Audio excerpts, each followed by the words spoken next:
بسم اللہ الرحمن الرحیم الحمدللہ رب العالمین الصلاۃ والسلام علی خاتم النبیین اللہم صلی علی محمد النبی الامی وعلی آلہ وسلم تسلیما۔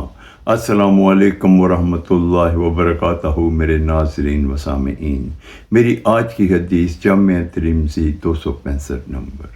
دو جہانوں کے تاجور نور مجسم امام المرسلین خاتم النبیین رحمت للعالمین حضرت محمد صلی اللہ علیہ وآلہ وسلم نے ارشاد فرمایا، جو شخص رکوع اور سجود میں اپنی کمر کو سیدھا نہیں رکھے گا اس کی نماز میں کمی رہ جائے گی۔